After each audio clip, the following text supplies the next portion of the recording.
Ang bahay sa dulo ng kalsada. Sa isang tahimik na barangay, may isang bahay na matagal nang walang nakatira.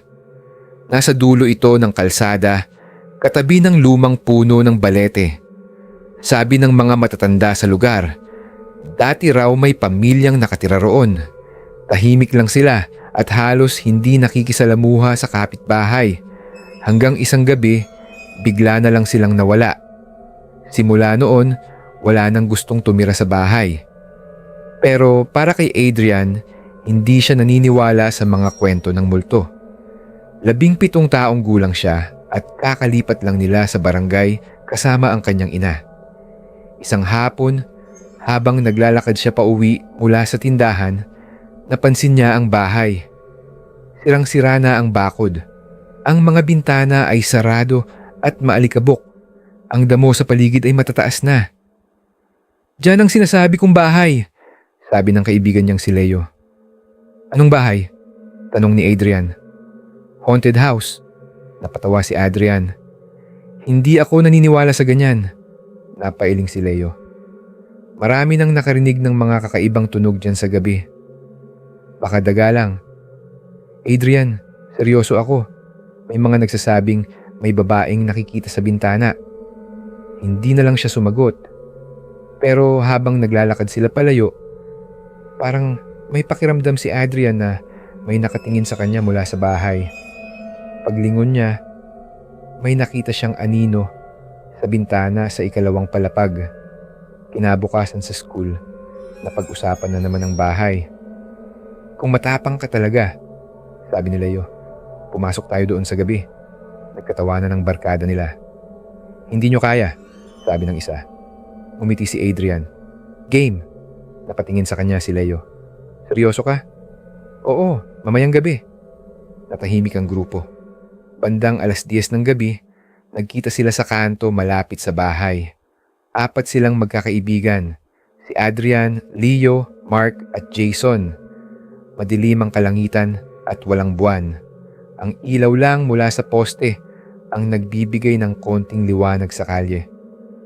Habang papalapit sila sa bahay, mas lalo itong mukhang nakakatakot. Ang mga bintana ay parang mga matang nakatingin sa kanila. Humangin ng malamig. "Sigurado ba tayo dito?" bulong ni Mark. "Relax lang," sabi ni Adrian. Tinulak niya ang gate.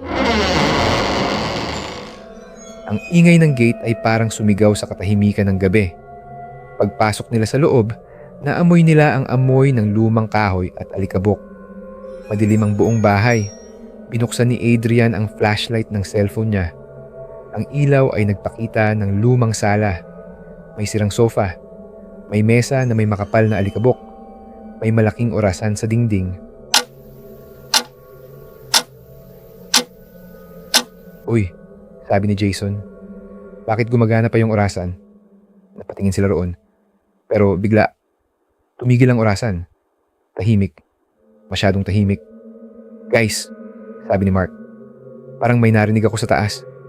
Lumingon sila sa hagdan. May marahang tunog ng yapak. Tok! Parang may naglalakad sa ikalawang palapag. Napatingin sila sa isa't isa. "May ibang tao ba dito?" tanong ni Leo. Sumigaw si Adrian. "Hello? May tao ba?" Walang sumagot. Pero tumigil ang mga yapak. Nagpasya silang umakyat sa hagdan. Habang umaakyat sila, bawat hakbang ay may kasamang langit-ngit ng kahoy. Pagdating nila sa itaas, may 3 pinto. Dahan-dahan nilang binuksan ang una. Lumang kwarto lang. Ang pangalawa, walang laman. Pero ang pangatlo, pagbukas ni Adrian, may nakita siyang lumang kama at sa ibabaw nito, may manika. "Uy," sabi ni Mark. "Creepy." Pero napansin ni Leo ang isang bagay. "Guys, tingnan nyo. May salamin sa dingding. Sa salamin, makikita silang 4. Pero may isa pang anino sa likod nila. Isang babae. Dahan-dahang lumingon si Adrian. Walang tao sa likod nila. "Guys, nasa salamin lang siya," bulong ni Leo. Pagtingin nila ulit, nawala na ang anino. Biglang nagsara ang pinto.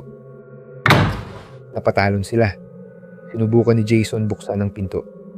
Hindi bumubukas. Biglang gumalaw ang manika sa kama. Unti-unti itong umupo. Napaatras sila. At sa salamin, lumabas ulit ang babae. Mahaba ang buhok, puting damit, at dahan-dahan siyang lumalapit sa kanila mula sa salamin. Biglang nagsalita ang babae. Mahina, parang hangin. Hindi kayo dapat nandito. Nanginginig si Mark. Sino ka? Sumagot ang babae. Matagal na akong naghihintay. Para saan? Tanong ni Adrian. Ngumiti ang babae. Isang ngiti na sobrang mali. Para may pumalit sa amin. Biglang nagbukas ang pinto. Tumakbo silang 4 pababa ng hagdan. Pero pagdating nila sa sala, iba na ang itsura ng bahay. May mga lumang litrato sa dingding, mga litrato ng pamilya. At sa pinakabagong litrato, may 4 na bagong mukha. Si Adrian, si Leo, si Mark, at si Jason. Kinabukasan, may 4 na kabataang nawawala sa barangay. Hinahanap sila ng mga pamilya nila, pero walang bakas kung nasaan sila. Isang matandang babae sa barangay ang nagsabi sa pulis. Sinabi ko na sa kanila, huwag silang pupunta sa bar. Lumipas ang ilang araw matapos mawala sina Adrian at ang mga kaibigan niya. Nagpatuloy ang buhay sa barangay pero hindi nawala ang takot. Tuwing gabi, mas maaga nang nagsasara ang mga tindahan. Halos wala ng batang naglalaro sa kalsada. Ang lumang bahay sa dulo ng kalsada ay nanatiling tahimik pero isang gabi may nakakita. Si Mang Ernesto, ang matandang bantay ng barangay, ay umiikot sa lugar bandang 11:00 ng gabi. Habang naglalakad siya, napansin niyang may ilaw sa ikalawang palapag ng bahay. Tumigil siya. Bakit may ilaw? Bulong niya. Matagal nang walang kuryente ang bahay na iyon. Lumapit siya sa bakod. Tahimik ang paligid. Pero habang nakatingin siya sa bintana, may nakita siyang mga mukha ng 4 na binatilyo. Nakatayo sila sa likod ng salamin. Maputla ang mga mukha. Hindi sila kumikilos. Parang mga manika. Napaatras si Mang Ernesto. Adrian? Mahina niyang sabi. Pero hindi sila sumagot. Dahan-dahang ngumiti ang isa sa kanila. Kinabukasan, sinabi ni Mang Ernesto sa kapitan ng barangay ang nakita niya. Tinawag nila si Aling Rosa, ang pinakamatandang residente sa lugar. Alam niya ang lahat ng kwento tungkol sa bahay. Umupo siya sa harap ng mesa habang nakikinig ang mga tao. Malalim siyang huminga. Hindi lang isang pamilya ang nawala dyan, sabi niya. Marami na. Tahimik ang lahat. Dati, patuloy niya, may babae na nakatira dyan. Siya ang huling nakatira sa bahay. Sino siya? Tanong ng kapitan. Sabi ng mga matatanda, baliw daw siya. May malamig na hangin na pumasok sa silid. Mag-isa siyang nakatira matapos mamatay ang pamilya niya. Pero hindi siya umalis sa bahay. Doon siya namatay. Mag-isa. Napalunok ang mga nakikinig. Pero bago siya namatay, may ginawa siyang masama. Ayon sa kwento ni Aling Rosa, ang babae raw ay obsessed sa ideya ng buhay pagkatapos ng kamatayan.